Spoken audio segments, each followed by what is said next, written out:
We welcome you live to Atlanta Motor Speedway. Sunny skies as 37 cars are set to rumble. It's the ARCA APCO EasyCare 300 coming up next.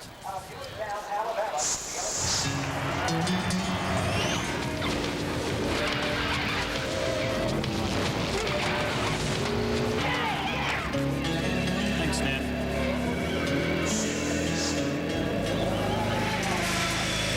It's stop number 2 on the 22 race, $2.5 million ARCA Bondo Mar-Hyde Tour, and it brings you to Atlanta Motor Speedway for the APCO EasyCare 300.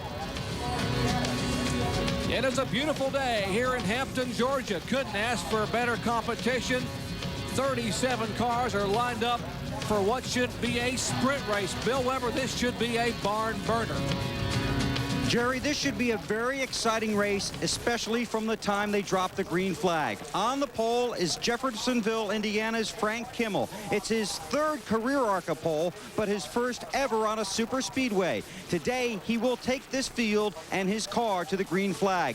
But right next to him is what makes this story so exciting. It's Tim Steele. He's won just about everything, and he's trying to hit the Georgia lottery this weekend. But right now, he sits outside the front row. He's got 18 career wins and 10 pole positions, but today he starts outside the front row. He had a hard crash in Daytona at the beginning of the season in February. A very wicked lick. Had some rib damage. A year ago when he came here, he won this race with kidney stones. Today, he sits in his car waiting for the motor to fire. We'll lean in here. Tim Steele, how are you going to fare today? You battled back from an injury at Daytona. Oh, man, the injury was nothing. You know, I got beat up worse than that motocross racing. And, you know, the ribs, everything's fine. Got to say hi to my wife and daughter, Kelsey. Love you both. We'll see you tonight. Okay, he's extremely confident in his crew, his car, and his engine. He'd never had engine problems before until he got to Daytona and told us how good his engines were. Then he had some problems, but he told us yesterday he's extremely confident with this entire setup. It's experience on the outside of the front row versus an inexperienced pole sitter. And for more on that theme, let's go to Kyle Petty. If you want to talk inexperience, let's just move back here to row 3. We've got Dave Blaney from the World of Outlaws and Jimmy Kitchens over here. This is like their first super speedway stuff. The thing with Atlanta is twofold. It doesn't make any difference how much talent you have. You can come here and be a great race car driver, but you've got to get experience on the super speedways. You've got to get experience in a car like this, and it's got to be Atlanta experience for some reason. I don't know why this racetrack is so much different than any other place we run, but the corners are so big and so sweeping. You think the car's under you, all of a sudden it's not. These guys are here qualified well, running well, excellent drivers, great drivers. They're trying to get experience. Experience is key. It's a catch-22. This is the only place you can get it. Another key factor for these guys with inexperience is what a 33 or 34, 3,500-pound car is going to feel like when these Hoosier tires begin to wear down a little bit. They're used to running 40 and 50-lap races on good tires, running until the tires run off. This time, they've got to make adjustments in driving style. They've got to make adjustments in the car. They've got to learn that stuff. Comes in. Jerry Punch. Thank you very much, Kyle. Hello, everyone. Jerry Punch along with Benny Parsons and Ray Dunlap. Welcome to Atlanta Motor Speedway for our live coverage of ARCA competition. You know, Kyle talks about experience and how to get experience in ARCA, but also you're going to get an opportunity in ARCA. We saw that happen last November with Joe Bessie, a young man who'd been trying to get a break to get into Boyston Cup or Busch. He couldn't get a break, couldn't get a sponsor, but then last November, Benny Parsons, he came here, led the final 18 laps, won the race, and now he has set sail. I've got a better example than that for you. 4 or 5 years ago, a young man named Ernie Irvin came this ARCA race and ran the number 2 car, DK Ulrich's car, and dusted the field. And a lot of guys in the garage here said, whoa, where'd this guy come from? We all know where he came from now because he's been in the news for the last 5 or 6 years. And there are others, Ray. I mean, Mike Wallace has been here. I mean, a number of guys have, Michael Waltrip. Some of the guys have made names for themselves by winning on a super speedway in ARCA. Well, a lot of big names, Jerry, but here's a name for you, folks. Robbie Gordon. He came here and won the pole a few years ago, driving Junie Donlevy's car in this ARCA Bondo Mar-Hyde series, and that, like Kyle said, is where you get your experience. It's a stepping stone. It's the Midwestern-based ARCA series. These drivers trying to be able to get an opportunity to go toward the front and maybe increase their career to Busch or Winston Cup. Now, Bill Weber, there's one guy who would like to be able to get started toward the front in a hurry, but he starts toward the back. You're exactly right, Doc. And what he'd like to do is get experience here and then make the move. This is Shane Doles. He's in the number 97 Puddle House Ford. He's made the switch from Pontiac to Ford. A year ago at Daytona, we documented his story. He wrecked early and then battled back to get his car in shape for the race, only to have the right side window fly out on the pace lap. He came here for this race this weekend in Atlanta, got 5 laps yesterday, on Wednesday, and blew the motor. He decided he would make the investment, bought a new motor, but only got 3 laps. He has more experience than many of the people in front of him in this field, but he's going to have to use his patience to get through it, because Shane Doles right now is the very last car to roll off this grid. He's got a fast car, but he's going to have to take his time showing it. Back up top. Shane Doles will start 37th shotgun on the field as we get set for 300 kilometers, 122 laps of ARCA action from Atlanta Motor Speedway. Our Speed World coverage of the ARCA APCO EasyCare 300 is being brought to you by Suzuki. Your Suzuki motorcycle and ATV dealer has the ride you've been waiting for and the financing to get it. Let's take a look at our Suzuki starting lineup. 37 cars strong. You heard Bill Weber tell you the first ever Super Speedway pole for Frank Kimmel out of Jeffersonville, Indiana. The Advanced Auto Parts Chevrolet. He leads them down alongside reigning and 2-time series champion Tim Steele. Back in row 2 is Matt Hutter driving the car that won the Daytona 200, the ARCA Bondo Mar-Hyde race, with Andy Hillenberg at the wheel and Mark Gibson on the outside. Dave Blaney will start for Stan Hover in car number 80. Then it's Jimmy Kitchens, who we saw in that accident with Tim Steele down at Daytona. Back in row 4, we'll have Mark Thompson, who came 3 feet short of winning his first ARCA race here in Atlanta back in November. And Ed Barrier, watch for this young man. He's been impressive. He will be awfully good at the start. Bob Strait and Perry Tripp back in row 5. He's taking a look at our starting lineup back in row 6. Jeff Streeter, there's the young man, 17 years of age, never been in a stock car, never been on an oval before. He starts inside row 6 alongside last year's Rookie of the Year, Blaze Alexander. There's Kenny Martin, Harrison Bain in row 7. Back in row 8, Rick Hauser and Dill Whittemore. In row 9, Bert Piercy, Mike Giacchetti. And in row 10, Dan Partis from Daytona Beach and John Wilkinson from Birmingham. Easy for me to say. Yeah, Mark Stahl will start the Auto Bell Car Wash Ford in number 32. He'll start in row 11. Then it's Tim Mitchell making his first start today. Bill Flowers from Powder Springs, Georgia, in number 44. And young Jimmy McCune, a veteran from our Thunder races. Back in row 13, Gary Weinbauer, longtime ARCA veteran, starts the car number 75. Rick Shepard had to rebuild that car from Daytona. Drew White and Philip Young back in row 14. Row 15, starting on the field, Bobby Gerhardt and David Frog Hall. In the car 51, row 16, Norm Benning and Glenn Brewer, former Rookie of the Year. Back in row 17, Mike Buckley and Tony Altire in the car 89. Back in row 18, Dick Tracy, no, not the detective, Dick Tracy, the race driver, Dickie Williamson in a provisional starting spot. And there is Shane Doles, Lonesome Shane, back in 37th spot, but folks, he won't be there long. Safety car peels away 300 kilometers, 187 miles, 122 laps. Glad to have you with us.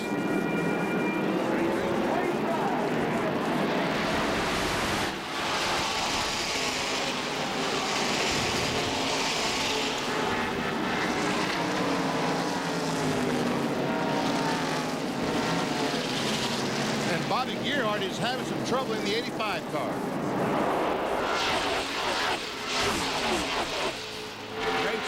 Great start for Tim Steele. There's Perry Tripp's car number 6. As the car is now trying to flash out single file. Tim Steele's car number 16 was shot out of a cannon coming out of turn 4.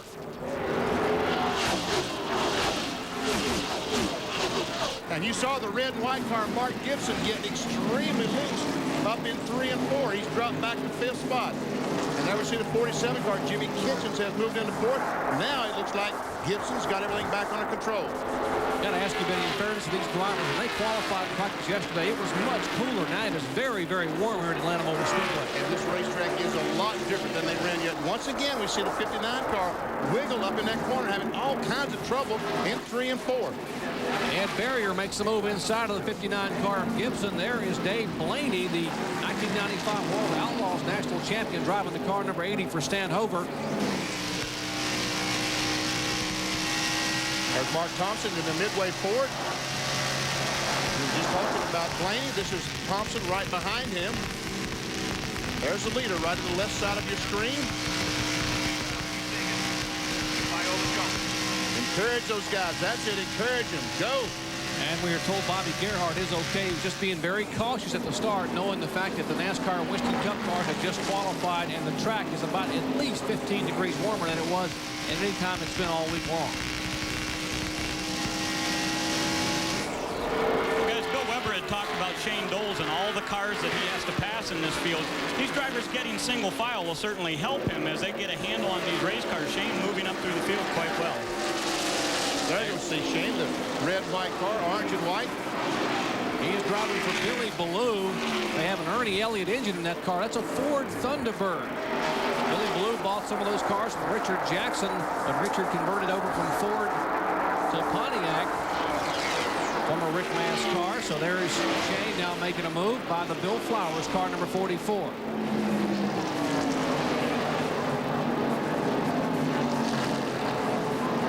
Weinbrower in the car number 75, Norm Benning in the 84. Norm, the only ARCA competitor with a female crew chief, and Shane trying to split the difference. Whoa, Shane makes it work.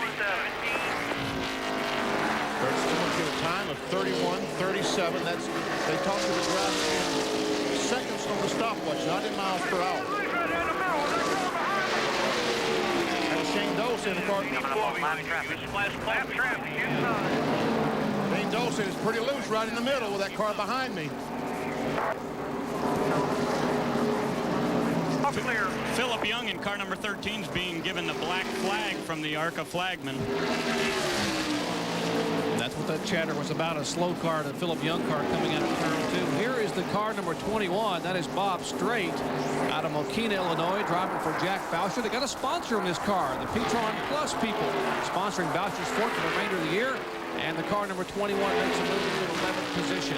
Benny, just as the green came out, you were talking about Bobby Gerhart going slow, and he's on his way down to pit road in the Truck World Chevrolet. So evidently a problem for Bobby Gerhart from Lebanon, Pennsylvania. And Kyle Petty is there. Kyle, what's the problem? Well, they've lifted the hood. They're looking at the spark plug wires. Like maybe he's running on 7 cylinders. Like they think a spark plug wire might be off. They're just looking right now. You know, this early in the race, it's got to be something like that. He could have dropped the valve on the restart. Number of things. They're just going to check it out and see what they can find out. Bobby didn't decide to come here this past Sunday. This is not the regular car he would run in Atlanta. This is one of his rental cars. He normally rents out for other people in ARCA competition. Brother Billy there, the crew chief, working on Bobby Gerhart's machine. 31-25. There we see Tim Steele is the leader, the red-white 16. There he is. And right behind him is Frank Kimmel, the red and yellow Chevrolet. There we see the onboard camera. We're riding along with Frank Kimmel in the Advanced Auto Parts onboard camera. As they go by Tim Mitchell in his 06 car. Well, Benny, Frank has already done a lot better than Bob Hill did here in November. This exact same car, they were really looking for a good run, and they broke the drive shaft right on the first or second lap of the race, and Bob dropped out, finished last in November, so they got to be happy with the performance Frank's getting. Tim Steele trying to make up with that dismal performance, the problems he had in Daytona. You heard him earlier. He finished 38 down there, had problems early on, only completed 12 laps. He led 5 of 12. That's the good news. He led 5 laps, but he only completed 12. There we see Matt Hunter in the 1 car, and Jimmy Kitchens in 47. That 1 car, the red and white car, that's the one I was talking about that won the ARCA 200 mile in Daytona Beach with Andy Hillenberg. You know, Benny, a lot of folks might be sitting at home and say, well, if Andy Hillenberg won the race in Daytona, why is Matt Hutter in there? Well, it's simply a situation where James Finch has told Matt Hutter, we're going to get you some seat time this year, get you in some races, and this is one of the tracks they chose to bring him to. And we are told that Bobby Gerhart off a cylinder. Unfortunately, he is down on 7 cylinders. That was the problem when he slowed at the beginning of the race, so a tough break for Bobby Gerhart, former rookie of the year. We'll see Dave Blaney, he's right in the middle of the screen, the red and white car, and Mark Thompson still following Blaney. Everybody down here know their pit stop jobs. Yeah. Well, I'm glad. Cars inside, Frankie. They're running a little high on you. There's Rick Heiser, the quick shine car number 99. He brings it down pit road. So for an unscheduled stop, we are in the early laps here at Atlanta Motor Speedway. The ARCA APCO EasyCare 300. Our leader, Tim Steele. Back in a moment.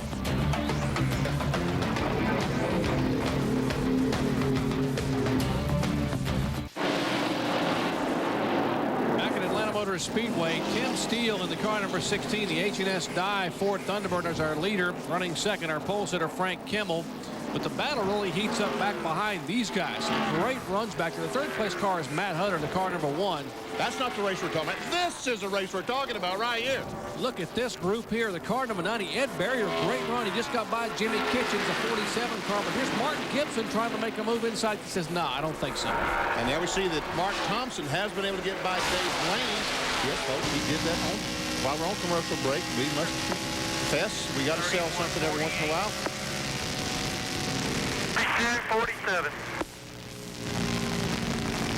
And Mark Gibson trying to get by Kitchens. The 47 car Kitchens did not get a great deal of practice yesterday afternoon. Lost an engine just a few laps into their final practice section. They dropped the valve on their Ernie Elliott motor, and Grady Humphrey said they're going to put a fresh Ernie Elliott power plant in for the day. Holding his own, though, back in position. The rookie driver who grew up running the short tracks in and around Hueytown in Birmingham, Alabama. Well, this certainly is not the motor they'd like to use, guys, because they're using the Daytona motor, and they weren't able to change the camshaft and make all the changes they would like to because they just decided to put it in late last night. Here's a car that's been showing a little bit of smoke. That is the 56 car of Dill Whittemore. Showing a puff of smoke a moment ago, the Seymour, Indiana Steel Chevrolet. We're going to check the speeds on the cars as they go by the start-finish line, and right now, Gibson and Kitchens side by side. That is for fifth position. Mark Gibson in the 59 car. The car of his was a little handling. Kitchens has the high line, and Gibson's car continues to be a little loose going in. The car bobbles, and that costs him about 2 car lengths and the position. We can see that lap that Frank Kimmel was a little bit faster than Tim Steele. 173.5 versus 172.5. Well, Mark Thompson is catching up to car number 1, Matt Hutter. Those two fighting for 3rd and 4th place, but you're right, that's a great battle right behind them. Leaders up front, Tim Steele, who's won 2 of the last 3. 41. There's the car number 16, left side of your screen. Tim Steele, he's the leader. Kimmel in second spot. Frank Kimmel, a 4-time winner in ARCA competition, but all 4 of his wins have come on the short tracks. There's the roof cam for Frank Kimmel. See if you see the view he has on his windshield. Let's see the 3rd place car of Matt Hutter. You mean the one that's getting passed right now? That car, the one you're talking about, Jerry? That's the one. There we see Mark Thompson going to the inside, taking over that. Oh, I'm sorry, that's Barrier. It's Ed Barrier in the 90 car that just took over the 3rd spot. There, the other black car is running back in about 7th spot right now. Boy, Ed Barrier doing a whale of a job in the car. They're unloading from Jimmy Dunleavy. There's Mark Gibson, the 59 car, right behind the 47 of Kitchens. And Kitchens goes high around Matt Hutter. That is for 4th position. Hey, look at this. Frank, wow, what a move. Shane. That's Shane Doles, who spun. Rain on around.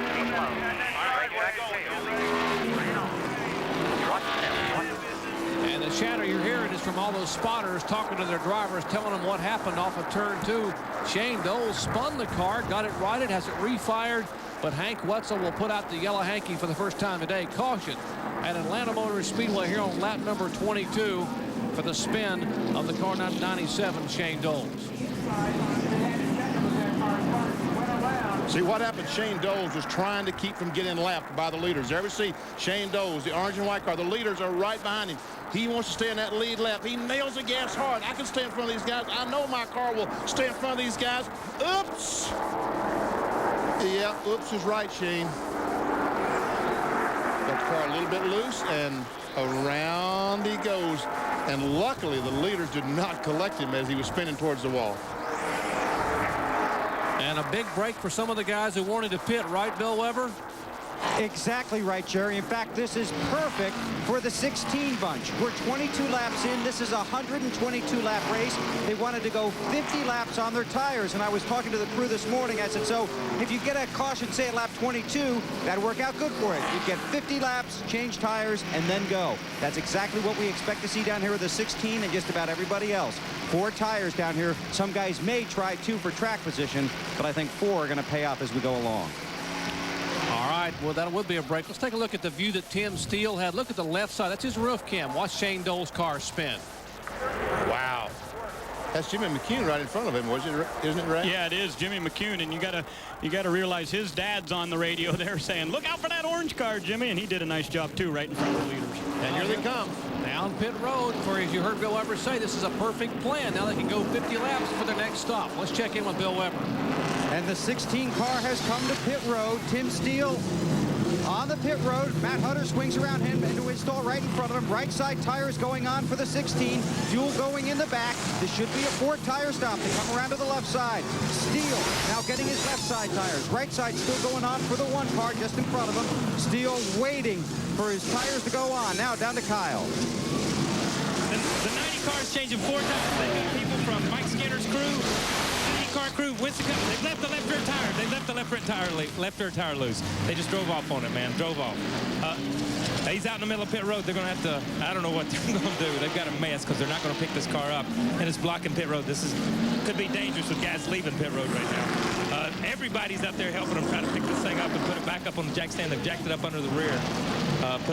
Tore the left rear quarter panel. That's a shame. Barrier was running great. Had a good run going here, guys. Kyle, he was 3rd overall. That's typical of the kind of luck Ed Barrier's had in his career. He has never been able to catch a break, and then finally get the left rear tire on, and the car is down and away. But some anxious moments there for the car number 90. Under caution for the first time of the day here at Atlanta Motor Speedway. Back in a moment.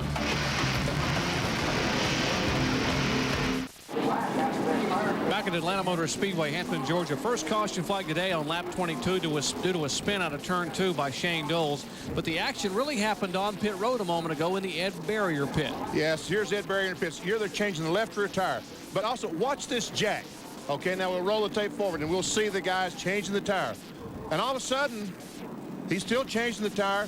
They're trying, and for some reason, the jack came down. I don't know if he let it down or if it just fell. But watch the tire now as he drives away. That's the driver's signal to go. And boom, the tire comes off because none of the lug nuts were tight. Now there is the jack right there, and Barrier is back on pit road, back in front of Kyle Petty. Well, what's happened is when the car fell and took off, it's messed up the fuel filler neck. They're having a little trouble getting gas in, but what they're trying to do is just beat the left rear fender out. Aerodynamically, the car's hurt a little bit, but not terrible. It shouldn't be too bad here, I guess. But it didn't really bang anything down. The ARCA official's talking to him right now. I think they're going to assess him to add insult to injury. The car falls off the jack. I think they're going to assess him a 1-lap penalty for pitting out in the middle of pit road out of his box. So they're going to stay here and try to work on it for a while, guys, and do the best they can so they can finish this thing. What a tough break for Ed Barrier. He had moved all the way up to 3rd position after qualifying 8th and was making a run for, great race car. Young man's been needing a break, and now he will probably go a lap down. He currently is being shown on the lead lap in 18th position, but they are still working on the car, and apparently the ARCA officials will hold that car on pit road. Under the first caution flag today here at Atlanta Motor Speedway. Back with more as Matt Hutter is our leader. And the green flag waves here on lap 28 on the restart after a 6-lap caution period. 25-year-old Matt Hutter being shown as a leader and only his 3rd ever ARCA start. And right now we've got a battle for 2nd spot. And there's a battle for about 4th or 5th spot. 46 car, Frank Kimmel. Mark Thompson looks like in the 66.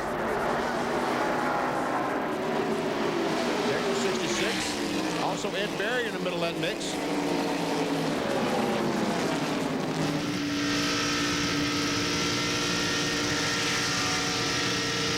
Hutter, our leader, Tim Steele running 2nd. There is the car number 90 that we were talking about a moment ago. He is now a lap down. Here is Steele closing in a hurry on the youngster Matt Hutter, driving for James Finch.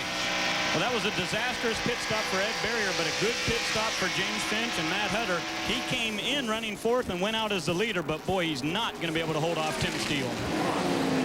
And right behind them, they are side by side, BP, scrambling for position. Scrambling for position, and we see the 46 car is trying to get back in about 7th spot. Disregard that pylon because the 90 car is not on the lead lap. Oh, he just had to go to the rear of the longest line. I see. I apologize. He is on the lead lap. So the ARCA officials held him back to make him start back in the longest line. Got a car in the wall behind. No caution yet. He's got a car up high. Jimmy Kitchen's in the wall up in turns 3 and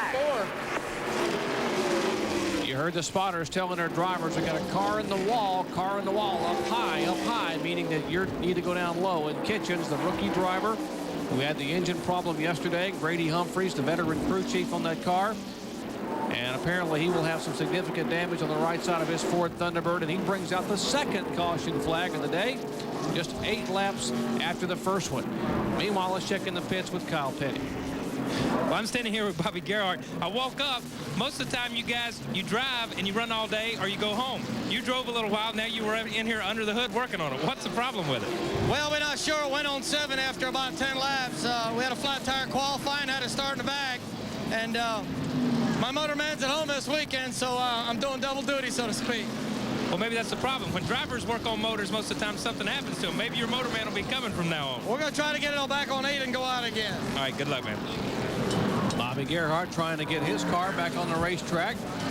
There's the car 47 of Jimmy Kitchens, short track ace from Hueyton, Alabama, who qualified 6th, had a good run in Daytona, ended up finishing back about 22nd or 23rd, but young man's a rookie driver, the KC Racing Ford.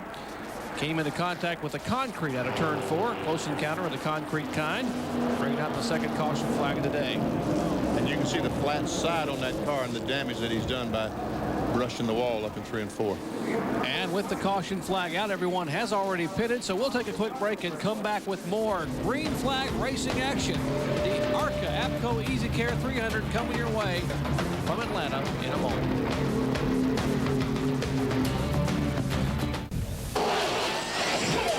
Track Facts are brought to you by Quaker State, the motor oil for longer engine life.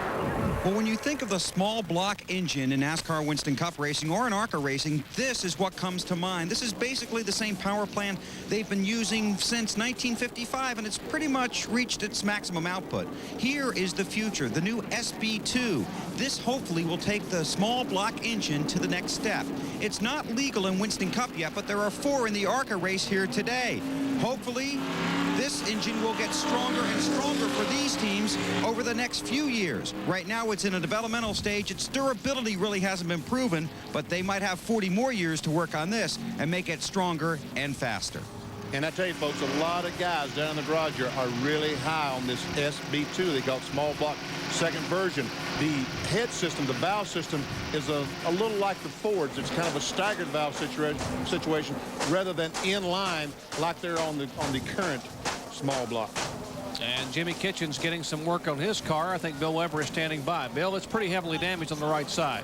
Yeah, thanks, Jerry. We couldn't see that. Appreciate you pointing that out. The left side's got a little damage, too. Apparently, he might have had contact with another car out on the track. He also came down pit road once and had no brakes. So he had to make another lap around, then came crawling down pit road. The crew had to leap out there and stop the car, the 47 car, as it rolled in here. So Jimmy sits in the car. He's unbuckling now. I think he's going to climb on out because they're working on the brakes. They've got heavy damage. And he's very disappointed. He had a great car at Daytona, too.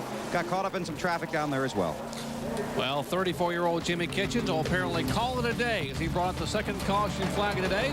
Cleanup continues at Atlanta Motor Speedway. We'll be right back.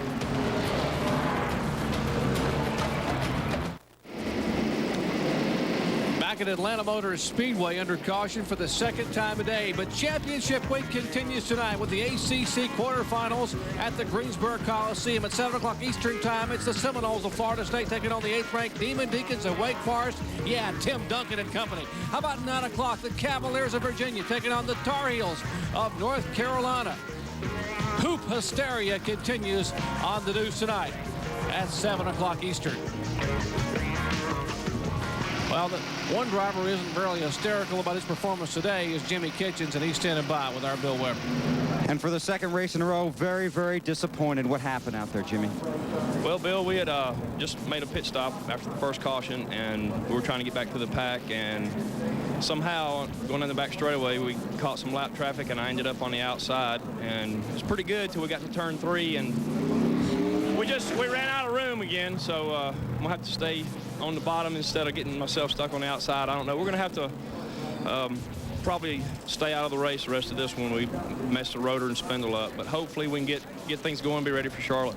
That's an experience thing. You learned something here today. Yeah, we are, and I learned at Daytona, and I knew going in the back straightaway I was kind of in the same predicament, but, you know, when you're running 180 miles an hour in traffic, you've got to keep going, and there's not a lot you can do, but just hope you can drive your way out of it, and it didn't happen this time. Okay, we'll see you at Charlotte. Thank you, Bill. Yes, sir. Okay, 2 great race cars, but 2 very disappointing finishes for Jimmy Kitchen this season.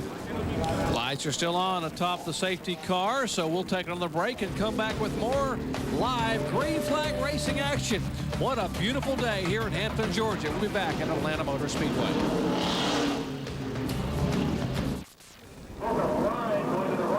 Back at Atlanta Motor Speedway, getting set for restart and racing here at Atlanta Motor Speedway. 1 lap to go. We'll be under green next time by. The harder learning curve, probably you learn forever. You like the walls, pancake race. Second caution flag today being worked. And how about information on the super highway? NASCAR online. Yeah, there's the Prime Star 500 tomorrow. www.nascar.com. All the nuts and bolts of sport, the driver interviews, live chat sessions, and reports from the crew chiefs. That's NASCAR online at www.nascar.com. Now then, 1 lap to go, and we see the 90 car of Ed Barrier on the inside. And you know that he's frustrated enough right now that he is going to try awfully hard to get that lap back. Or if Tim Steele knows how mad he is, or if they've told him.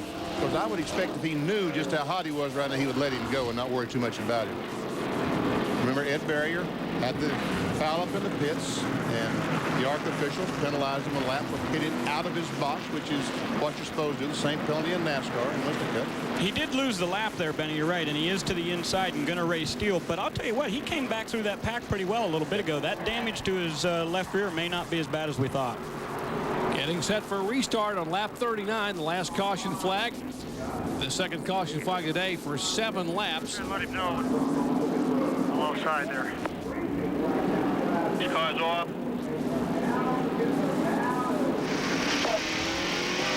Green. Go.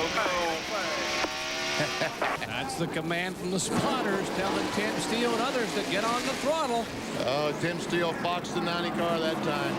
He did not want the 90 car to get that lap back, so he gave him a fake start and Barrier bit, and now we see he's back in 3rd spot. Barrier hanging on behind the Hutter car, although he is a lap down, a lap and 2 cars behind the Hutter. Matt Hutter, we're talking about, driving car number 1 for James Finch.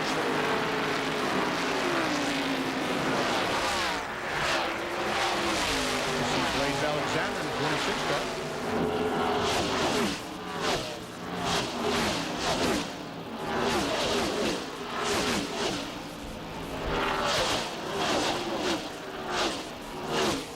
Folks, those cars are flashing by, over 190 miles an hour when they come by that camera. And Barrier now got his car back up to speed. Talking about the 90 car is Ed Barrier, the black car. That's Matt Hutter, red and white number 1. The leader of the race is the red and white 16. There he is, Tim Steele.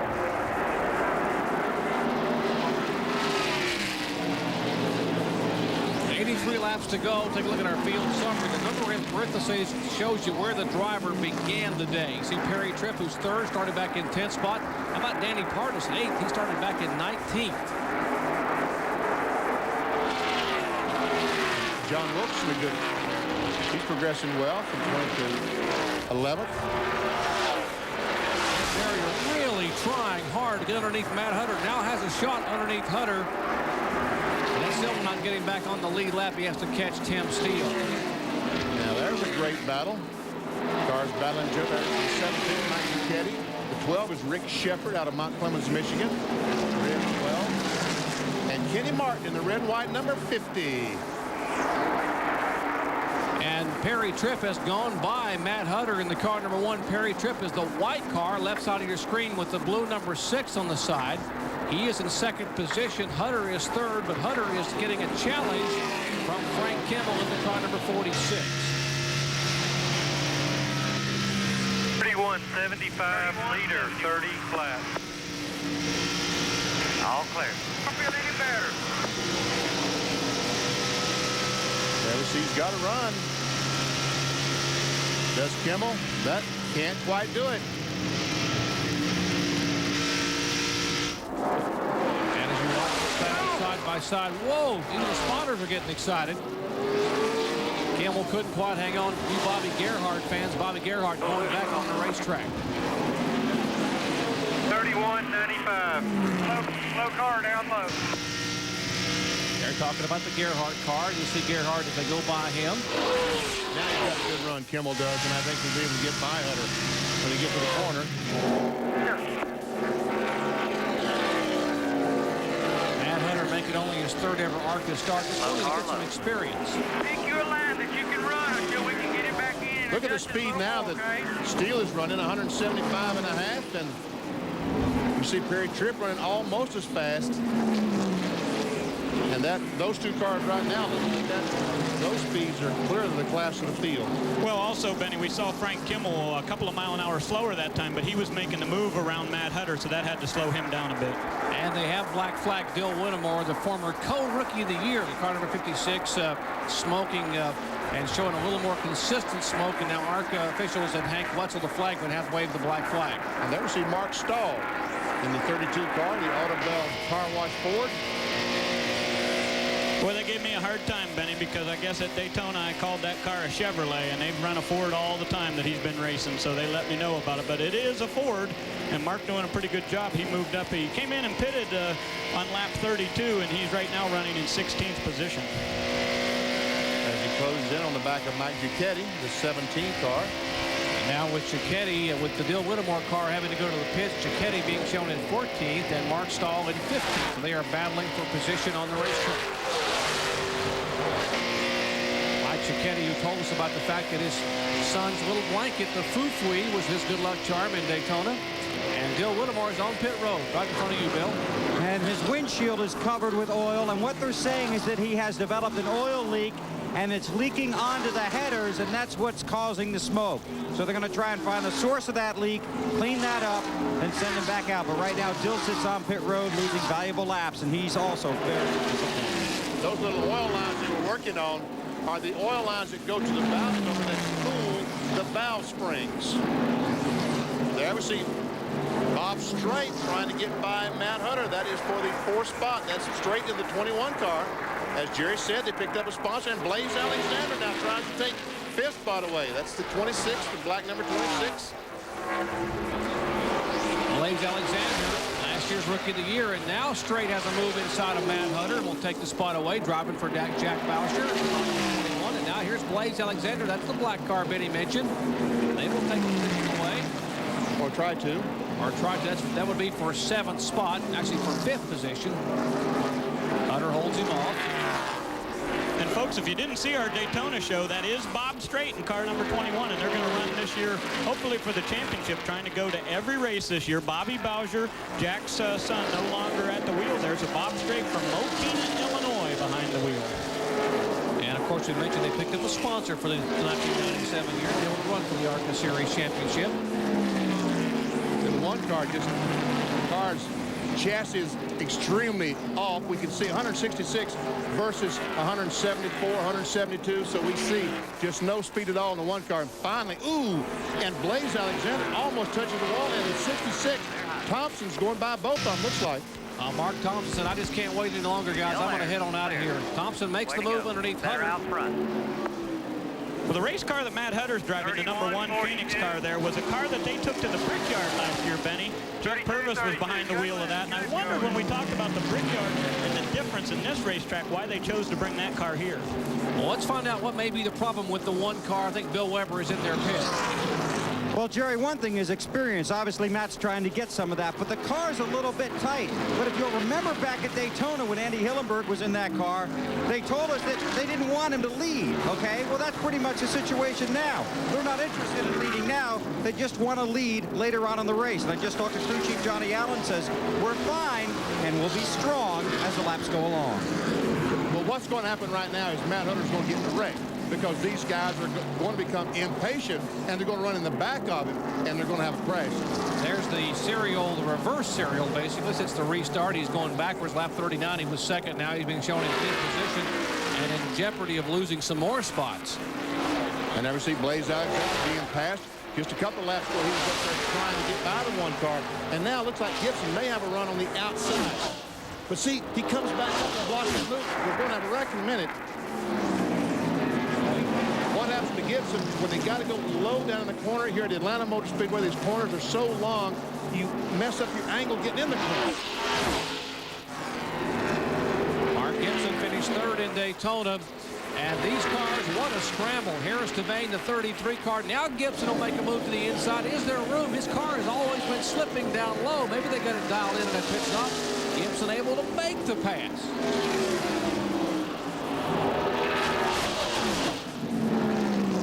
And Harris Devane, the 33 car, also able to get by. That's a red, white 33. And now let's see what Blaney can do. To get a run. Blaney wants to get a run, and he will get a run. And now he'll duck down to the inside, but this is going to mess up his angle, his entry into the corner, and he's not able to get in the corner as deep as he would if that car was not on the outside of it. Only the second ARCA start here in Atlanta for Dave Blaney in the car number 80, driving for Stan Hoover, car that Gary Bradbury drove in Daytona.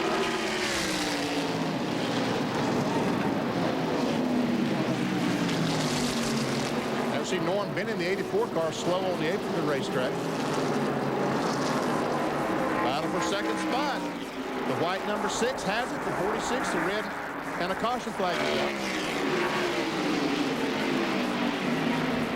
Caution for the third time today. Apparently some debris on the racetrack, we are being told. So the safety car is pulling out. It's on the apron net in turns 1 and 2. And Perry Tripp will be able to hold. He's just going to go by the safety car. So that will bring out the yellow flag for the third time. Here on lap number 55, make it 56 they came by that time. There's Perry Tripp's Chevy Monte Carlo for that debris right there on the racetrack. I don't know what it is, but anything is too much. So at 190 miles an hour at the end of the straightaways, indeed it is. There's the leader. We are told it's a piece of a tire on the racetrack. They will remove, as Tim Steele being shown as our leader here after 55 laps. Back at Atlanta Motor Speedway, Norm Benning, the car on pit road, brought out the third caution flag today. Apparently that tire you saw, that debris on the racetrack, shredded from the right front, and it's heavily damaged that right front fender as the crew now goes to work on the car number 84. Our Atlanta coverage continues tomorrow at 1 o'clock Eastern time. Live flag to flag, the NASCAR Busch Grand National Series, the Steel Power Tools 300, and Tim Bender, one of 16 cars that broke the track record. We follow up at 3:30 Eastern time. That final 60 minutes of practice for the Winston Cup cars. We call it Happy Hour. And then Sunday at 12:30 p.m. Eastern, NASCAR Today will kick it off.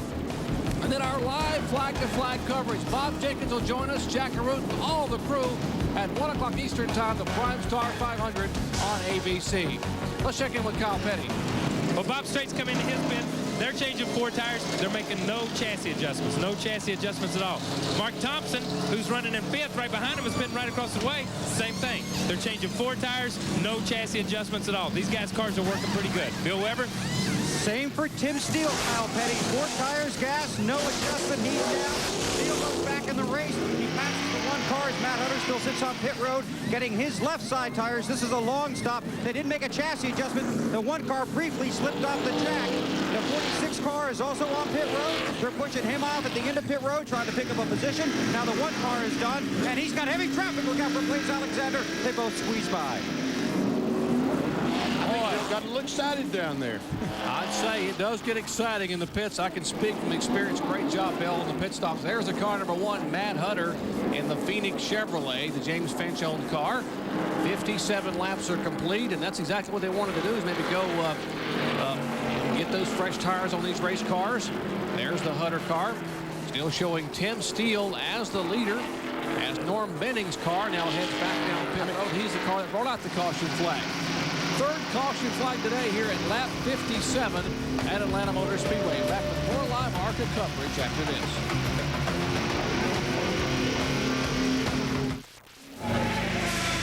Today's Speed World coverage of the ARCA APCO EasyCare 300 is being brought to you by the more than 1,500 AutoZone stores across America. AutoZone, the best parts in auto parts.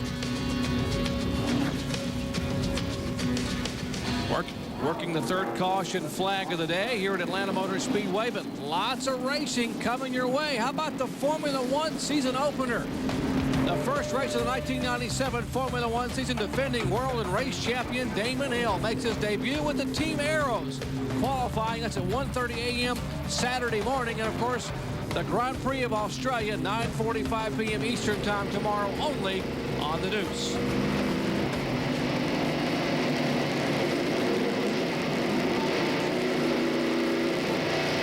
32 car being shown as our leader. That is Mark Stahl. He did not make a pit stop, and right in front of him on the tail end of the lead lap is Ed Barrier, and he may have a shot at getting his lap back. Ever see the 12 car, Rick Shepard? Ever see Stahl started in 21st, is currently first. The 12 car once again, Rick Shepard. Both the 12 and the 90 cars lapped down, but Mark Stahl does not have the fresh tires, so he's going to be hard pressed to stay up there. Well, you're right, Benny. He came in last time on lap 32, and here we are about to go back to green at lap 60. He was 18th at one time, but now he's leading the field. Mark Stahl started 18th in Daytona. In the opener, finished 5th. They're waving off the start. There will not be a restart this time. Start. Trying to get some of the cars lined up there. There's Hank Wetzel in the flag stand saying, nope, we're not going to restart you right now. We'll get everybody in position behind the safety car, which stays on the racetrack.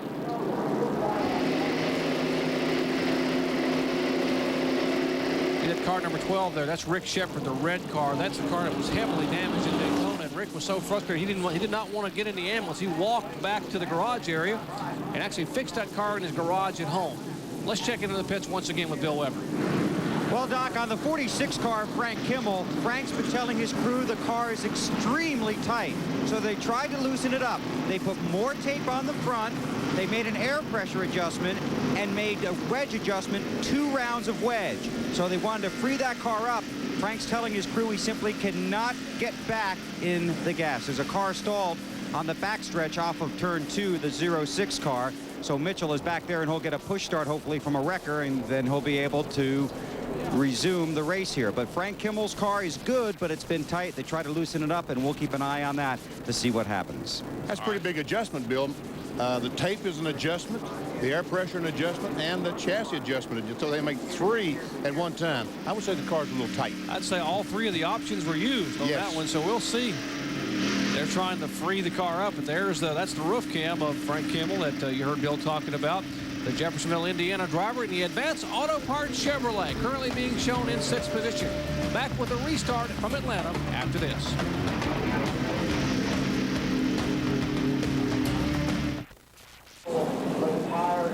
Back at Atlanta Motor Speedway, lights continue to flash atop the safety car while they were able to get the car 06 pushed back into the garage or back on the pit road. That's the 06 car that was on the track, stalled in turn 2. Tim Mitchell out of Fayetteville, Tennessee, the Smith-Peterson Pontiac. And now Hank Wetzel will say next time by, we will put him on the green with Mark Stahl out of Savannah, Georgia, being shown as our leader. Tim Steele is second. So it's Stahl and Steele in the first 2 spots.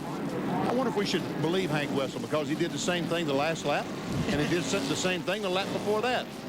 So you reckon we really are going to go racing next time? I think we probably are this time. All right, so they will line up as Norm Benning makes another entry on the pit road. He had that tire come apart, the right front. He cut a tire, and they've made a couple of stops on his car, number 84. And how about John Kernan and company? RPM coming up 6:30 tonight Eastern Time on the Deuce. You know Kernan will have all the information on Formula One season opener from Australia. How about the NHRA Gator National? Some records going to fall there. And a complete wrap-up of Atlanta. That's all the RPM staff. John Kernan and company coming your way 6:30 p.m. Eastern Time on the Deuce. Got to hustle back to the hotel and watch RPM. Yeah.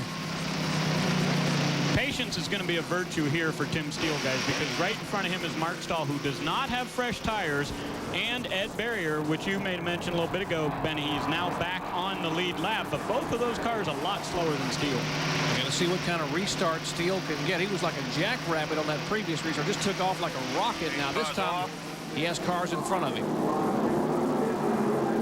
Go, go, go. Flag, green flag.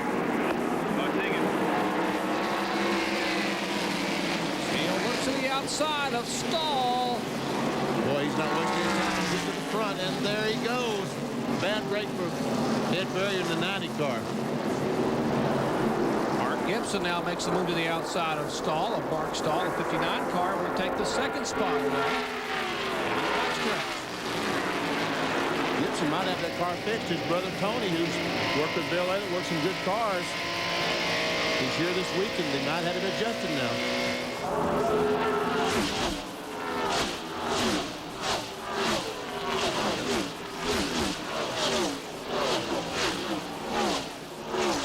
Well, a couple of cars that are on the move are the 21 and 46 cars. There is Kimmel. You heard Bill Weber talk about all the adjustments they made on the 46 car. Apparently the car had just been too tight.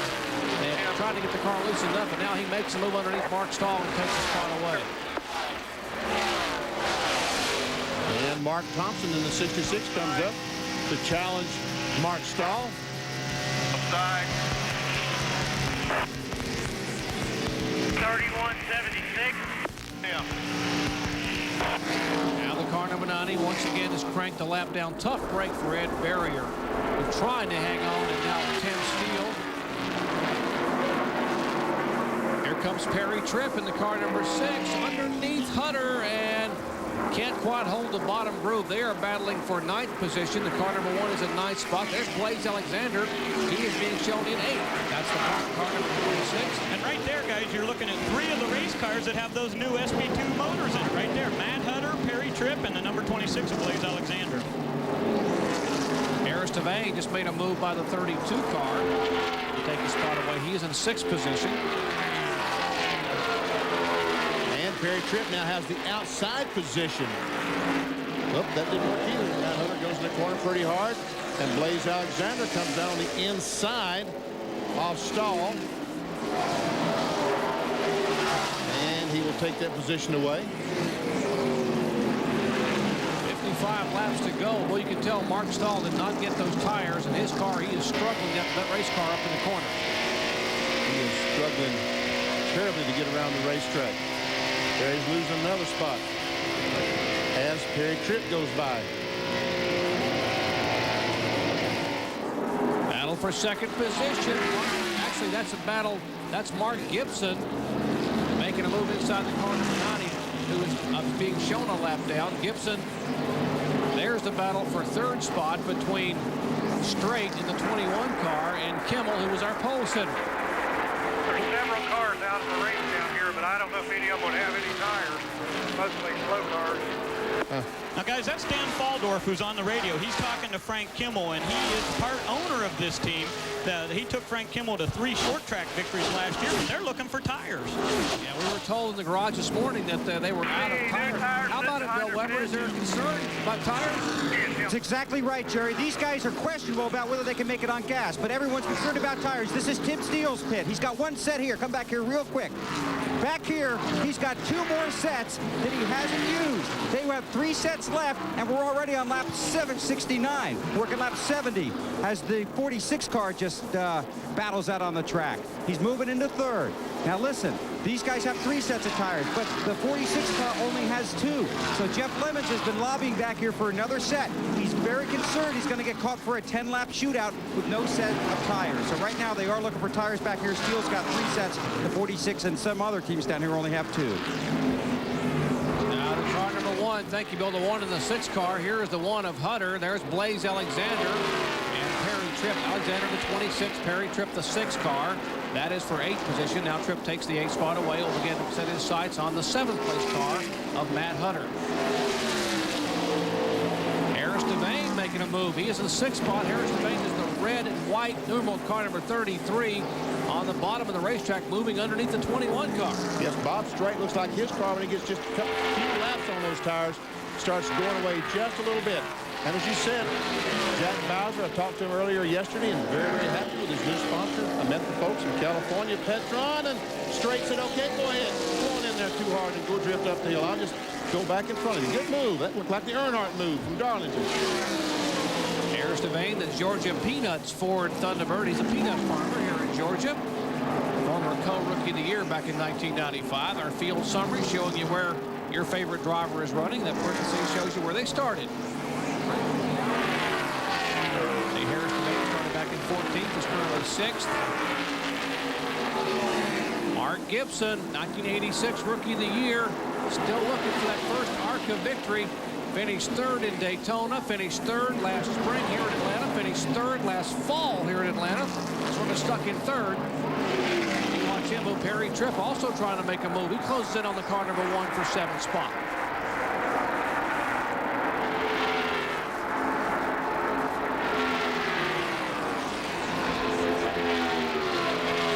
Those cars, as they come off the corner, move around on the racetrack, and yes, folks, those drivers can feel that. And it doesn't feel very good, I might add. Yeah, we're talking about the motors in some of these cars. Perry Tripp right there in car number 6 is using a motor that Rich Bickle ran here last year in November. Darrell Waltrip showed up with Rich Bickle to get him a little seat time here at the Atlanta Motor Speedway. A motor that Randy Dorton built, so it's a pretty strong power plant.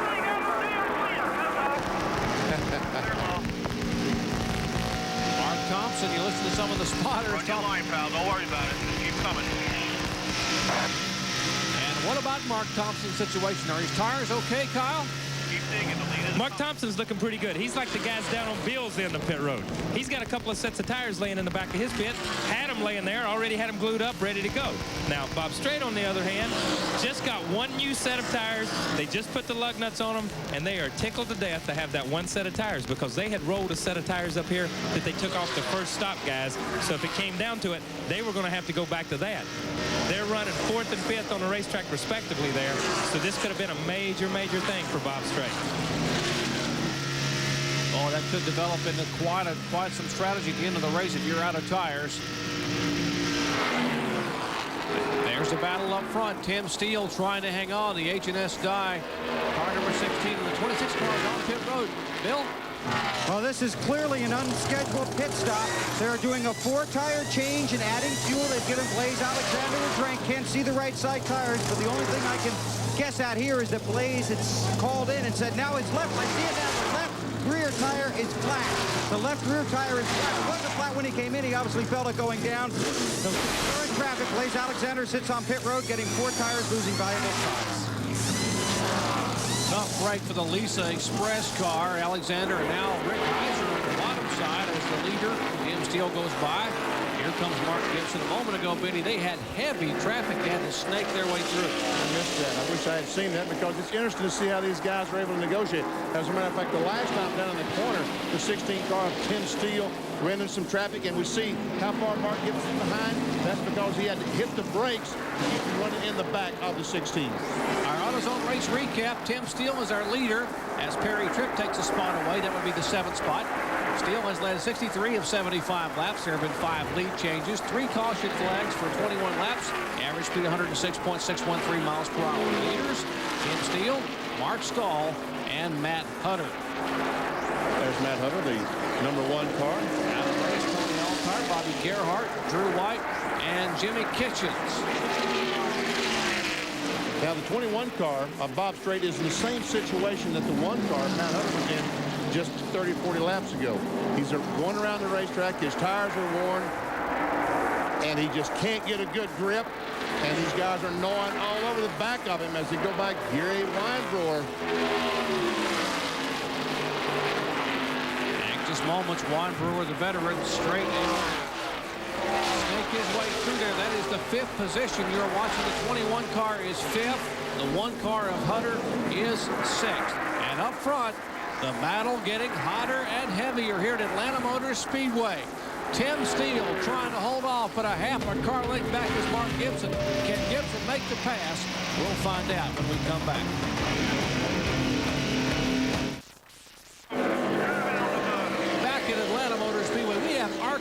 action everywhere. Up front, through the middle of the pack, in the back of the pack, and Gibson tries to go to the outside wall. Mark, there's a wall up there.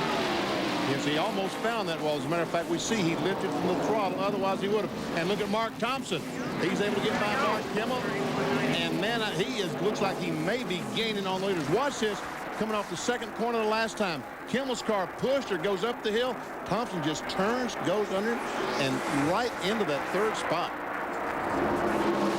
Show you how Mark Thompson has made his way toward the front. Back on lap 64, he was sixth. He gradually picked him off one at a time. Now here on lap 83, he's been shown in third position. Has never won an ARCA race. He came just 3 feet shy of getting a win here back in November.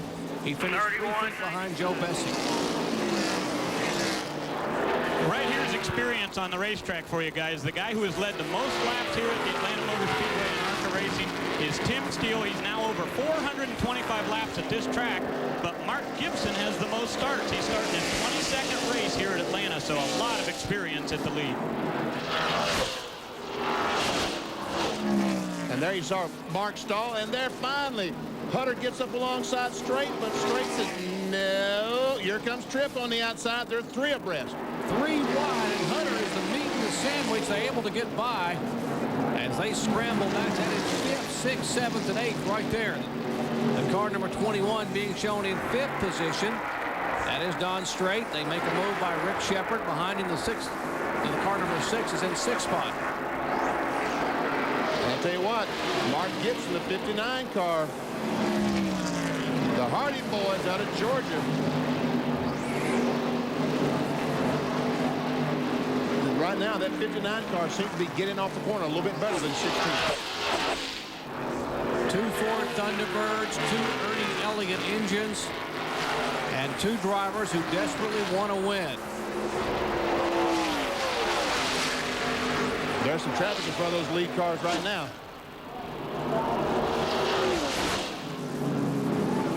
Shane Doles diving down to the inside. Traffic forcing the 59 car up a little high, but Mark Thompson, Benny, back in 3rd place. He is coming. He's the black car right of your screen. He is coming up the backstretch. And you can see run your high line now. Slow traffic, 3 and 4. Just a mile and a half an hour faster than either of the cars up in front of him. So you're right, he is coming. And there we see Matt Hunter going backwards once again as Harris Devane goes by. Dave Blaney in the 80 car takes a look. No, something's going to have a wreck right there.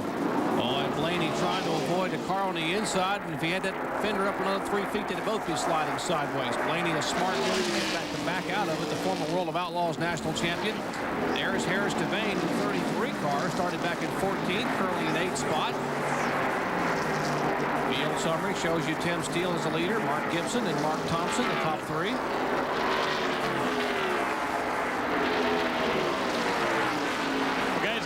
Was running 14th, just 1 lap down. He just took his Ford Thunderbird behind the wall, so it looks like the day may be over for Barrier. Dave Blaney has made the move past Matt Hutter for position. That's the 8th spot. Blaney only his 2nd ARCA start. He finished 3rd here back in November of 1995. So with limited super speedway experience, Blaney's been pretty impressive. And the 21 car comes up. Devane looks on the inside. Can't quite make it. Now they caught Mark Stahl, the 32 car, also Norm Benny. Remember Mark Stahl, who was the leader on the restart, but did not pit for tires. Those tires gave up, and now he has lost the lap leaders and will make his way down pit road. Best to get through the traffic. Straight does it. Now here's Harris Devane's got a great run off the corner. And Blaney's going to follow it. Looks like, yes, it is. So they will take the 6th and 7th spot away and shuffle back straight. On straight back to car number 21, back into 8th position. Straight's car, though, is working pretty well down low. He's being able to keep that car down to the inside white line. Awful lonely on pit road when you're out of sequence on pit stops. They will come in and change all 4 tires with 30 laps to go. The Auto Bell crew for Mark Stahl. And you can see they're having all kinds of trouble with the right front on that car. Here's the big question, though, Benny. They went 60 laps on the racetrack, and Tim Steele would have to go 65 laps on the racetrack since he last pitted. Do you think they can do it? Well, I don't know. They probably, some of them are going to try, that's for sure. I don't think they can make it. What I was seeing yesterday, talking to some of the engine builders, particularly with the SP2s, which neither one of those cars there have, because they're both Fords. The SP2, the second generation. Steele and Gibson.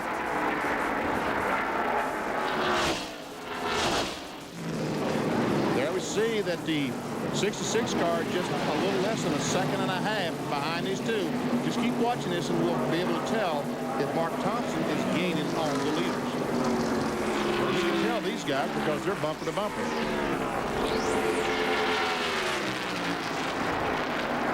Mark Thompson, jet pilot, entrepreneur extraordinaire, and ARCA Series veteran. Looking for his first win. He is in third spot. He's the top of your screen. That's the black car. Front two cars flash by. And that time we can see that Thompson lost almost 2/10 of a second. Now you should be able to see Thompson coming into your picture. There is Mark Thompson. Midway forward. Bucky, how about a little spoiler on the next pit stop? See if the interval does shrink somewhat now that they had some clear racetrack. It was 1.58. Yeah, 9/10 of a second. Because the front two cars passed a couple of cars. And traffic at this racetrack, just like a short track, is very difficult. And the kid, Jeff Streeter, the 20 car, the 17-year-old, takes his car down pit road. All clear. Mark Thompson on a tear. I don't know if we have to use this machine to find out if he's gaining because it looks like he's right on these guys. Real good. Visibly closing. It was 89/100ths of a second now. 31.96. Let's get him. It has shrunk to about 6 car lengths. Still pissed now. 32.90. 32.24. For position, Danny Pardis and Mike Giacchetti. That's for the 10th spot. The 17 car, Giacchetti takes it away from Jim Bob's car. Jim Bob Gardner owns the 42. He and his wife, Judy. And Dan Pardis drives. Jim and Judy racing. They're trying to reel in the 1 car of Matt Hunter in 9th position. Heavy traffic. That's Norm Benning's car number 84. Thompson now just 2 car lengths back of Gibson, and he has caught Gibson off There turn you go. 2. Don't let him hold you up. And he has a run. See you, Mark. Still there. Still there. Clear. Run your high line. Got low cars coming out of 4. You heard the spotter say to Mark Thompson, don't let him hold you up. Meanwhile, Kyle Petty has caught up from 1 driver behind the wall.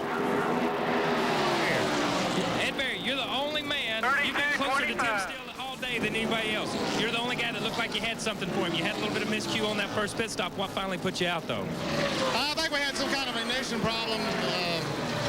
You know, we was running real good. We had that miscue there in the pit stop and hoping we could get a lap back, but Tim come in and got fresh tires, and, you know, our car kept getting tighter and tighter and just couldn't, you know, hang on to him at the end. But we just had bad luck. I hope we'll get this monkey off our back, and I want to thank Mean Green, ADT, and my Lauderdale Miami Auto Auction. If it wasn't for them, wouldn't be here. And thank Junie Donlevy. This guy will be back, and he'll have that monkey off his back when he comes back, guys. Well, he is one talented race car driver, Ed Berrier. Indeed, if he gets a help, certainly his career will take off. Mark Thompson, 2 car lengths back behind Tim Steele. 2 car lengths behind Thompson, maybe a car length and a half, is Mark Gibson. That's the front 3 cars after 100 of 122 laps. We'll be right back.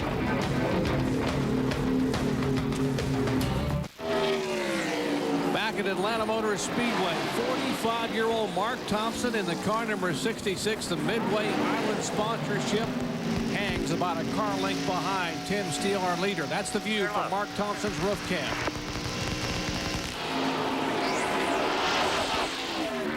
And Mark Thompson has really been getting a great run off the second corner. Not so good off turn 4, but man, what a run he gets off 2. If he passes Steele, that's where I expect him to see it, is down the backstretch. Boy, Mark Thompson has spent a lot of his career looking at the back bumper of Tim Steele's car, and there he goes, making a move There you on. go. Takes a look Stay at with the him. inside. Stay with him. Clear. Clear. Steele's car. Looked like there Good might job. be some contact. Your there. racetrack. Steele's car gets a little sideways. He gathers it back in. He'll celebrate in Mark Thompson's pits.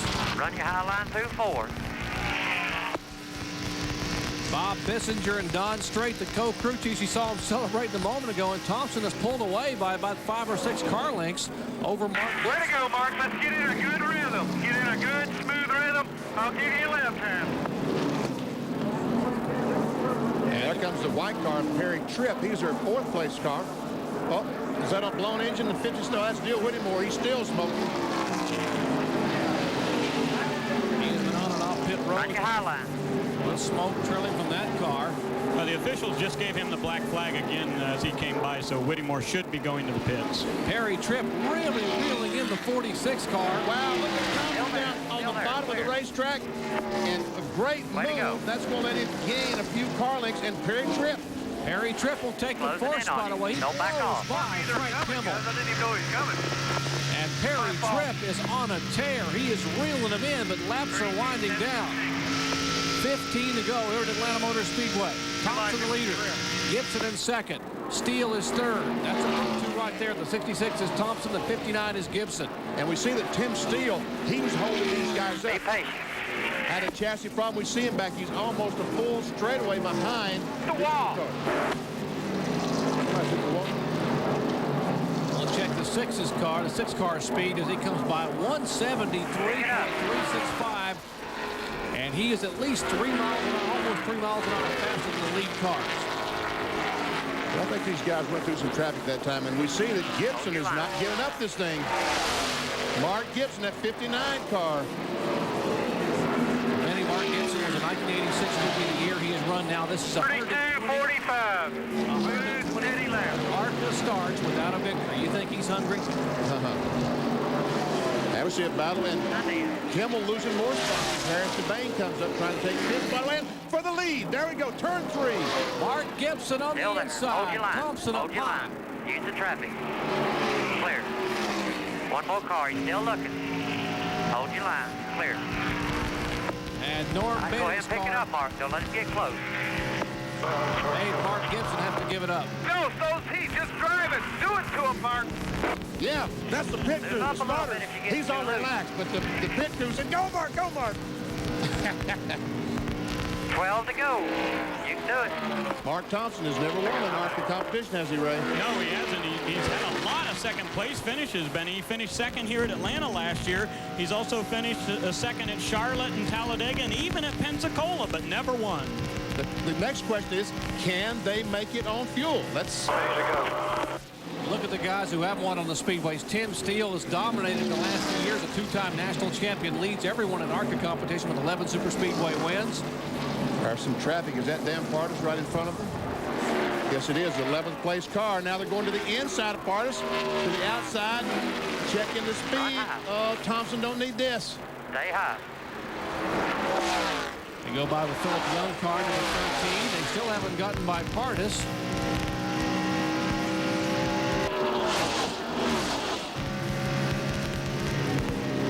Mark Thompson is 5th. There they go by Danny Partis. The spotter telling clear. They cleared the 42 car.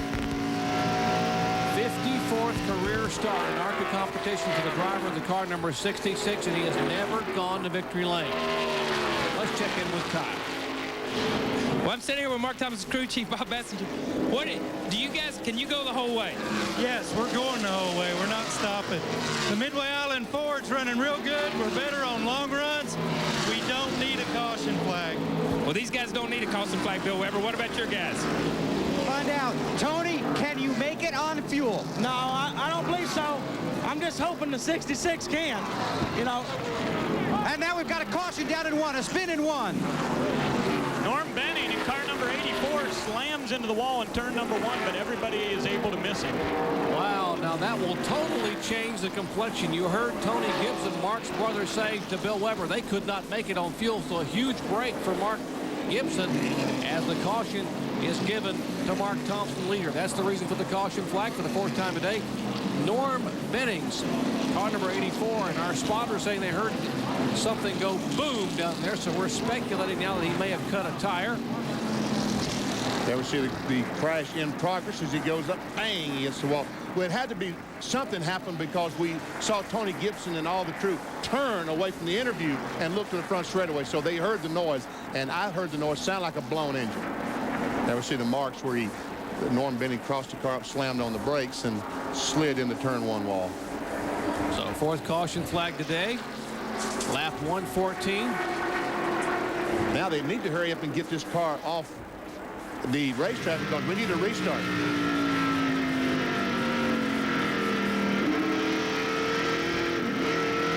That was the view that Frank Kimmel had, as now the safety crews are over there to Norm Benning, and they will help extricate Norm.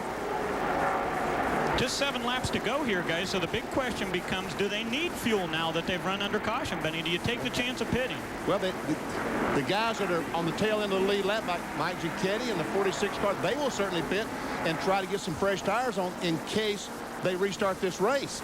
The question is, the leaders, Bill Weber, what do you think they're going to do? They're talking about it. Right now they're concerned because the 66 car got around the pace car. Tony Gibson is here on the wall talking to his driver. You going to come in? Yeah, we're going to come in 4 tires and gas. And yeah, you saw the 66 car went around the pace car. Yeah, I don't know what the deal is there. I mean, they're going to have to penalize him or something. So we're going to come in, take on 4 tires and fuel, and hopefully have something for him at the end. We've just been coasting right now, so we'll just see. You know about Tim Steele. He don't show what he's got till the end. I know about your brother, Norm Benning, climbing out of his car. Is he excited right now? Oh, yeah. Oh, yeah. Matter of fact, we're out right now. Okay, he's out of gas. You just heard it. You just got the word. He is. Mark Gibson is out of gas. I don't think the 16 or the 1 could have made it either. The 16 has a board down in their pit. Said they'd run out at 118. And Johnny Allen just smiled when I asked him if he could make the finish. He goes, I'll tell you after the race. I got to wonder if Mark Gibson's going to make it back. He is coasting down, and he may not make it back. His car is barely rolling on the apron. The 59 car barely rolling on the apron down out of turn 4, and the 66 car of Mark Thompson is headed down pit road. Let's go to Kyle Petty.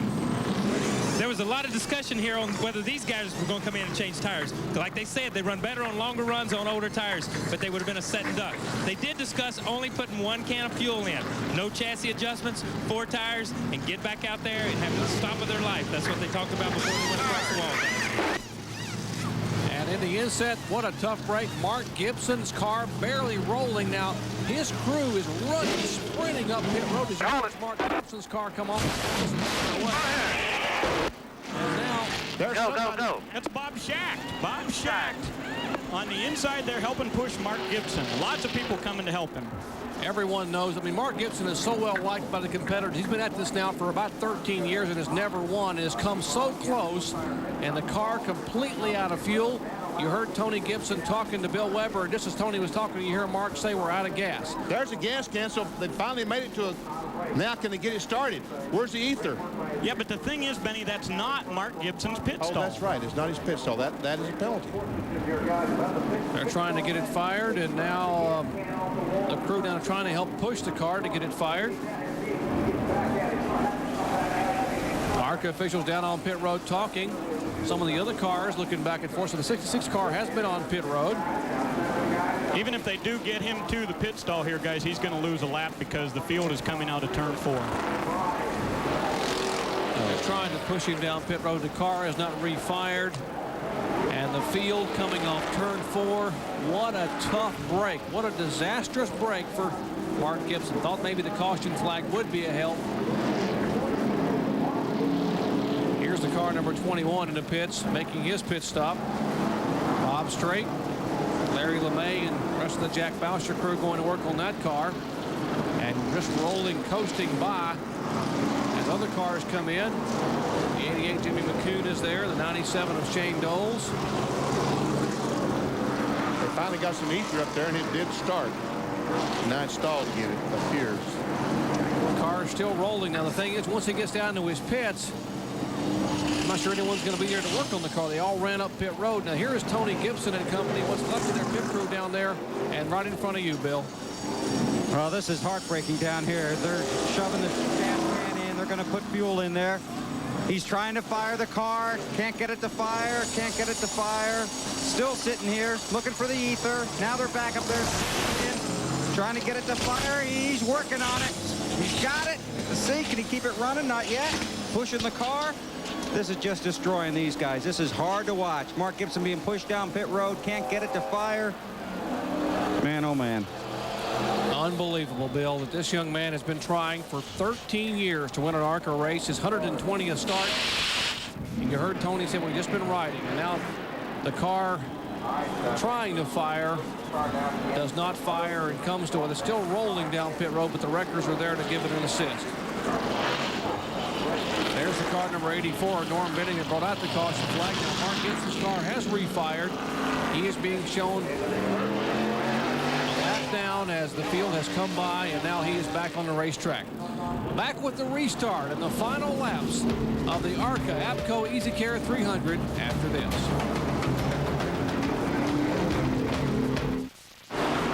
Back at Atlanta Motor Speedway in Hampton, Georgia, working the 4th caution flag today. Bill Weber, Kyle Petty, Ray Dunlap, Benny Parsons, yours truly, Jerry Punch, bringing you live ARCA action under sun-drenched skies here at Hampton, Georgia.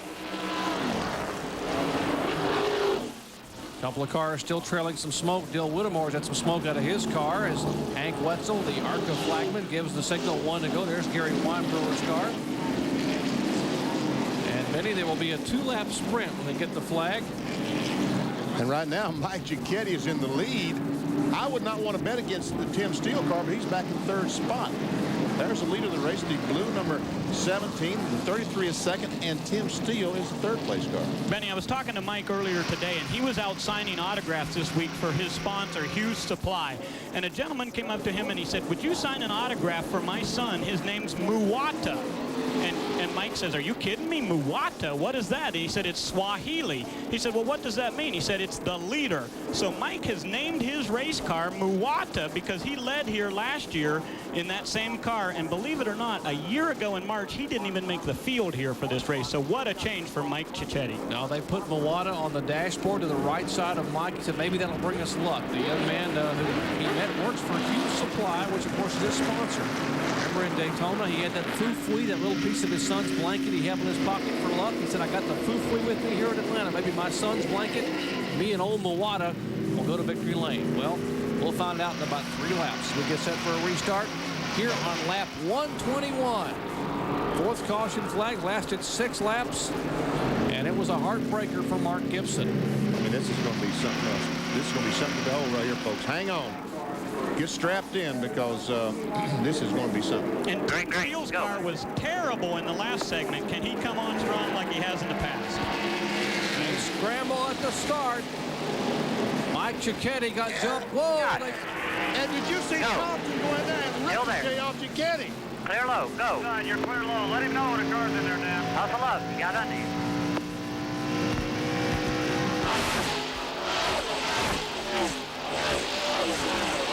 Take him now. And Tim Steele. Still there, still there. Clear. And here comes Thompson. White flag. Final lap in Atlanta. Mark Thompson. I get him. Don't let him go. That's Mark Thompson's spotter saying, get him, Mark. 2 car lengths behind Tim Steele. Keep digging. Buried in there, boss. Let's get him. There's a Blaney car, the 80 of the traffic. And Thompson is not going to be able to do it. Less than a 1/4 mile from the checkered flag. It'll be Steele taking the win. Thompson in 2nd. And Perry Tripp, what a chance to take 3rd spot. As Mark Thompson pulls alongside to congratulate Tim Steele, and the young man who's defending a 2-time ARCA Series champion had that abysmal start in Daytona, finishing 38. Makes up for it here in Atlanta. That's why they call him the man of steel there, Jerry. Boy, oh boy, what a finish. And the 21 and 6, or the car number 6 that was come. Watch the 6 car The 46 car down on the inside. Watch Perry Tripp make a move between those cars. He probably thought he was racing the 21 car, but in fact he was not. The 21 car was a lap in front of him. The 46 car now they were racing for that spot, the third spot. Well, by far, that's Perry Tripp's best finish here at Atlanta. No question about that. He had a 20th and a 12th place finish last year here.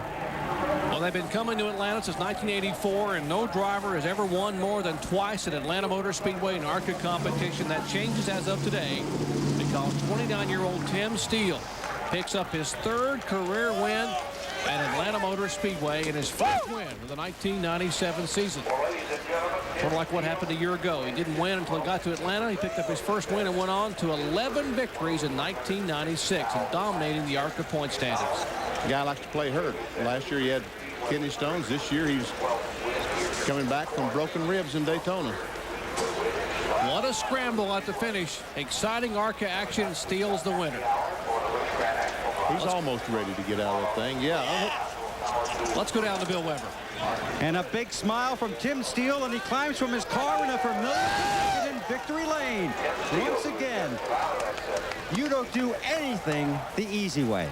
Man, I'll tell you what, we got past there, and I knew it was going to be close if we were going to make it in gas, and Mark and those guys got Mark, and I guess Mark and Mark got by me, and figured, well, we better just ride. They're going to run out of gas, and I'm probably going to too, so I just slowed up, and then the caution comes out, and I'll tell you what, these are my guys. They've been practicing pit stops and telling me how good they've been doing, and they've been doing a hell of a job for me. They won the race for me. Tell me about that last restart, Tim. That was wild, to say the least.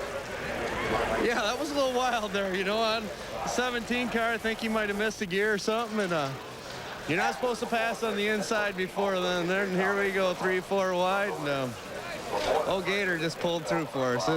This is an awesome win for us. So when those guys went by you, you didn't have it to catch back up?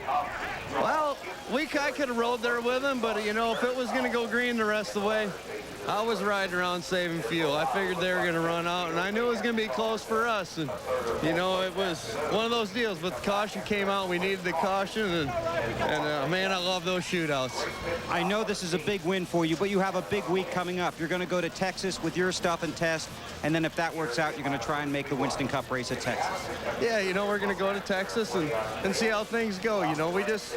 Wherever we go to Winston Cup race, we want to be ready. We've got a good crew, but, it's a whole new system. We got to go and learn, and, we're just going to go there and do the best we can, and we just got to learn how to qualify. I think our race setups, will be all right, and I can handle the long races and stuff. We just got to get our qualifying down, and we worked on that this weekend, and we got beat by a little bit, but I guess we won the more important one. Congratulations. Thank you. Tomorrow is the Steele 300, but today it's Tim Steele in victory lane to Kyle Petty.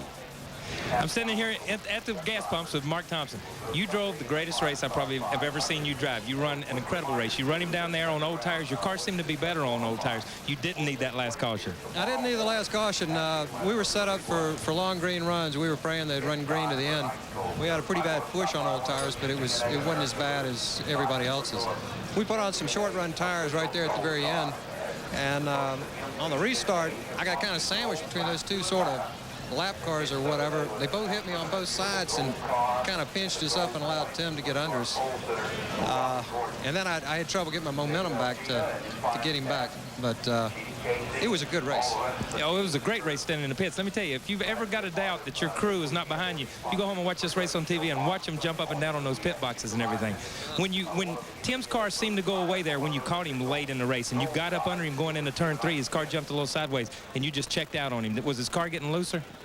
I think actually his car was just a little bit tight or something. He was checking up pretty hard in the corners, and I'd try to get under him, and he'd try to, block down a little bit low, and we maybe rubbed him just a little bit down there in the bottom of 1 and 2, and I kind of enjoyed that. That's allowed in racing, man. Congratulations. Back to you guys up there. Mark Thompson finishes second as Tim Steele's in victory lane. When we come back, our professor, Benny Parsons, will take a closer look at that restart, what you might call a restart, that wild scramble to the green flag with 2 laps to go. We'll be right back.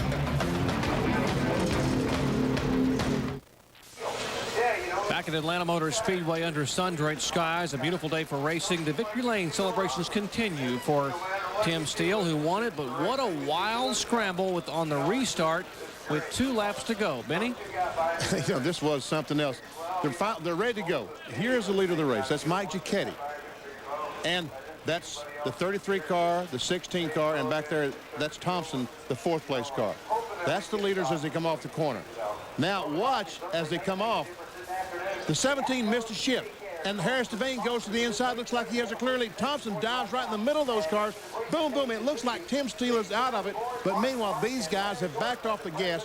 Steele somehow gets to the bottom of the racetrack, and boom, goes from about 4th spot to the lead in 1 corner. And watch from the onboard camera of Tim Steele. Here's the win. There we see the 33 car. And here the 17 misses the shift. He wants to go to the outside. Steele does, but he can't get to the outside because Giacchetti's there. Watch Thompson, boom, to the inside. He gets those cars out of the way. Now the 33 moves up the racetrack and leaves the bottom lane open. You could drive a Greyhound through there. It looked like Tim Steele just buried his foot in the throttle and made the move down in turn 1. But the biggest disappointment of the day may be with Mark Gibson, and I think Bill is caught up with him. Well, it's a pair of disappointed guys down here. Mark Gibson and his brother Tony talking it over, and lean in here for a second. I don't know what to say to you. You know, it just isn't meant to be. You know, we knew we were close on gas, but we didn't have any choice. If we'd have come in, we'd have been a lap down. You know, it just ran out right there. I mean, just getting into 3 and it wouldn't pick up the gas. You know, Bob Shadd, I want to thank him. You know, he gassed the car for me, tried to get me going. And it just that's the way racing is. You know, I'm disappointed, but I'm not ashamed. We had a good run today, and the pit crew got me in and out. You know, Jason and the boys from the 11 car, Brett Bodine, came over and changed tires for me, and man, they do an awesome job. We changed 4 tires and beat everybody but 1 car out of the pits. You know, pit crew did as much as I did today, and I just want to thank them and thank the sponsors. Charles Hardy helped me out, MedTrack, State Farm. We had a good run. You know, I thought we had the car to beat. I was sitting there riding behind Steele, and I was overheating a little bit, so You went by him. Nah, he just, you know, I could run him back down when I wanted to. I knew his tires would give up, and I was a little tied up off the corner, and then Mark Thompson came, and he kind of surprised me. I wasn't expecting him there. And he got by, and then I could run him down and got by him that one time, and slow traffic got in the way. So that's just the way it is, you know. But hey, we had a good run. I don't even know where we finished, but everybody knows we were fast, and you know, hope we can pick a sponsor up. If we don't, I don't know what's going to happen after this. Briggs Cunningham and Kerry Sheriff put a lot of money in this deal, and just hopefully we can get a sponsor and keep going. You know, we want to go to Charlotte and Pocono and all the rest of the races. So that's just the way it goes. Unofficially, I believe you're 9th. At any point, Mark, did you think this was going to be the day? Yeah, I did. I mean, you know, once we got to pit stop and I got out behind Tim and we could run with him when we kind of ran off from everybody, I said, you know, he's going to use it. He was real loose all day. And so I just figured to let him use his tires up there and see what we could have for me. And I called on Tony there. I was trying to see how many laps were gone, and I called on, I said, can we make it to the end? He said, no, we're going to be a couple short. So I said, we just holler real loud when you want me to pit. I said, because the radios are, I guess my radio was going a little low or something, but yeah, I thought we had it. You know, I don't know if I could outrun Tim on new tires, but I could have run with him on new tires. Okay, Mark Gibson still sits in his car, disappointed, back up top. No reason to hang his head. A gallant effort. When we come back, Kyle Petty, we'll talk to the drivers who finished 3rd, 4th, and 5th right there. And how about this drive for Mark Thompson? Talk about threading the needle. Here is the hole that Mark Thompson squeezed through just moments ago on the restart to finish 2nd. Back with more from Atlanta Motor Speedway in a moment.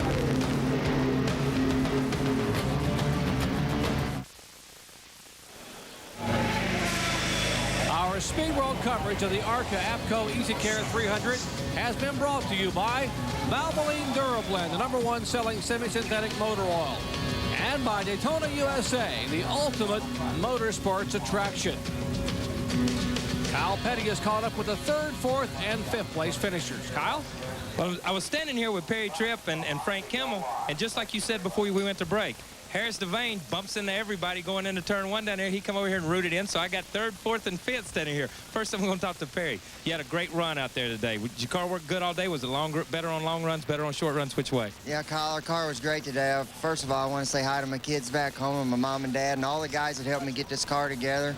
Put it together in 21 days, and it was just remarkable. It ran so well, and the longer we ran, the better it did, and we were just thrilled to death, and want to thank WW Transport for helping us out, and TWI.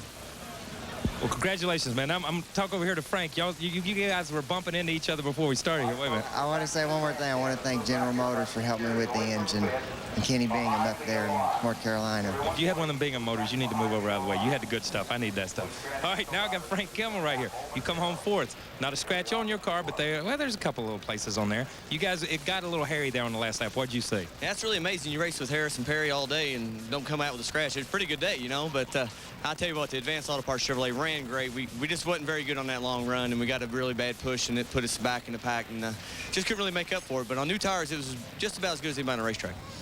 Okay, man. Now let's go to Harris here. Harris here was up. You led for a little bit there, and all of a sudden they come by you on both sides, but you ping-ponged off a couple people. What did you see from where you were sitting? Well, we made a bad call in the pits. We didn't change tires. We had gas only, and I think we had a lot of buildup on the tires, and went in turn 1, and it pushed up terrible. So we made a bad call in the pits, but we ended up 5th, and I want to thank the Georgia Peanut Commission for coming on, and Industrial Pipe Supply out of Atlanta. And that's the best run we ever had in Atlanta, and with 2 laps to go being second, I felt good about it. And I didn't want to come in, you know, just how it is, but we should have took tires, but that's hindsight now. Hey, great run anyhow, guys. All 3 of you guys, congratulations, every one of you. Up to you guys in the tower. Well, the Peanut Farmer finishes 5th. Take a look at our unofficial results, guys. What a finish. What a wild scramble at the end. Yeah, and we see this top 6 cars, and you know, they talk about, everyone is raving about how Bob Strait and Jack Bowser, they think that team is going to be on the short tracks in ARCA competition this year, and a good finish today in 7th spot. 6 cars in the lead, lap 16 through 30, to see where your favorite drivers finished. Rick Shepard coming back from the disappointment in Daytona to finish 18th spot. Dill Whittemore, who had trouble with the car smoking off and on all day, finished back in 27th. You know, guys, whenever Mark Thompson made that bonsai move through there and hit Mike Cicchetti, I think it may have cut down a tire on car number 17, but they did end up staying in the lead lap, finished 6th today. Jimmy Kitchens, a rookie driver, had trouble early on, brought out the second caution flag. It's a 34th place finish. Of course, our Atlanta coverage tomorrow, the NASCAR Busch Series Steel Power Tools 300, and live at 1 o'clock Eastern Time. Tim Bender on the pole for our ESPN2 live coverage. NASCAR Winston Cup Happy Hour, 3:30 p.m. Eastern Time. That's last 60 minutes of practice. Sunday, 12:30 p.m. Eastern Time. NASCAR today. Then our live flag-to-flag coverage. Jack Root will be here. Bob Jenkins, all our crew on ABC, the NASCAR Winston Cup Prime Star 500. For Kyle Petty, Bill Weber, Ray Dunlap, and Benny Parsons, I'm Jerry Punch, congratulating Tim Steele on his victory. It's been a presentation of the worldwide leader in sports. Glory Days coming up next.